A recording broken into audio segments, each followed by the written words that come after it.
Hey guys, welcome back to the shed. Today I'm going to be doing a quick review on this little piece of machinery. It is a Central Machinery, I believe, 1x30 grinder that I got from Harbor Freight. It cost me, I think, 60 bucks. And yeah, I just wanted to give my thoughts on it, give a review on it, just to let people know how it is for a beginner's belt sander. So, I'm mostly going to be focusing on the metalworking aspects of this thing today, but it does have a lot of capabilities in woodworking and other similar crafts. So let's get into it. So a big baseline I'm going to be looking at when it comes to comparing this belt sander to other belt sanders in the past is I will be mostly focusing on this one, which is also from Harbor Freight and by Central Machinery. This is the 4x20 something grinder, can't remember the exact specifics. But this is the belt sander I've used for a while, and this is the one that I just barely got.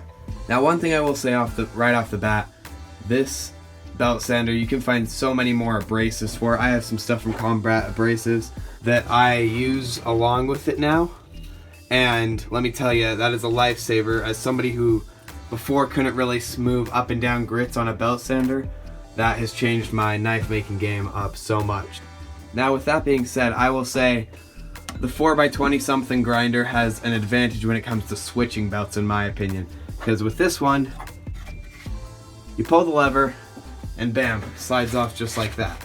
With this one you have to adjust the tightness screw, pull it all the way back, and then I'll play a little bit of a game of shimmy shimmy to try to get this thing to shove off. Now obviously it doesn't take too long, and obviously the belt came off with less difficulties than you would normally face, but I just think it could be a little bit more optimized. One way I've chosen to optimize my belt switching with this grinder is it actually comes with a plate like this that is normally attached, and then I believe there's a spark guard up here when you first buy it.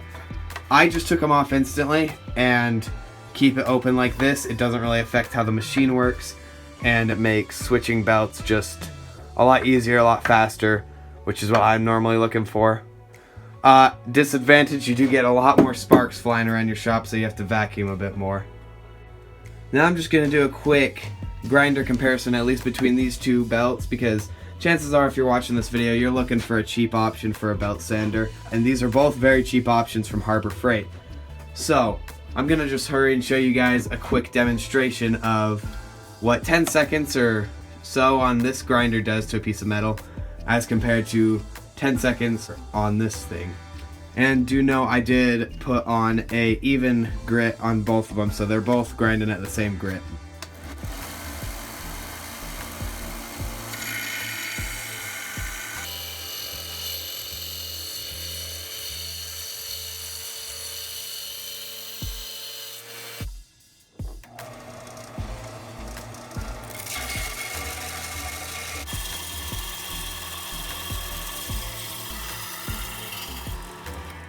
And here are the results of the test. This here is the bigger belt grinder, the 4-inch one. Here's the 1-inch one. So, as you can see, the 1x30 definitely moves material faster, and that's to be expected. I believe the specs on it are somewhere about 3,000 RPMs, whereas the 4-inch grinder has about 1,800 RPMs. That's just a really quick visual representation of the differences between the two. So if you're working on smaller pieces, I would definitely go with this bad boy. This thing is great for knives, even just sharpening tools, I think.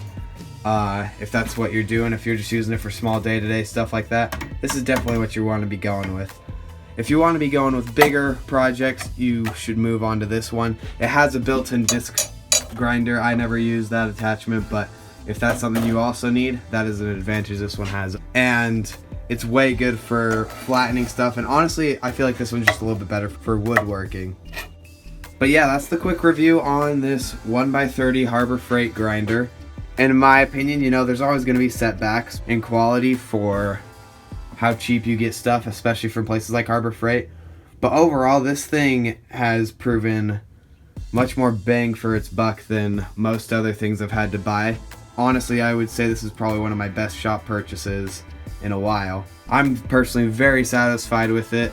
I've had this for about a month or so now, so I've been giving it some thorough testing, made a few knives on it already. Overall, I would just say, if you're a beginner, if you're looking for something that you want to just get good experience with, that can reach these small angles, that's one thing this thing also has over it. Right here prevents getting much lips in your grinding work, whereas since this one's just a freestanding belt, makes getting some of those tighter corners a lot easier. And for beginners, this is just honestly the best option I think you could get.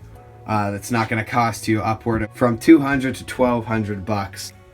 And just like that, this video is over. If you guys enjoyed, please let us know in the comments. Like, subscribe, helps our channel out a whole lot. We're small and we're starting to get some more traction. We appreciate all the support we've had lately. And yeah, we'll catch you in the next one. Let us know if you want more tool reviews and stuff like that, especially for these more beginner tools. I feel like we can provide some good reviews.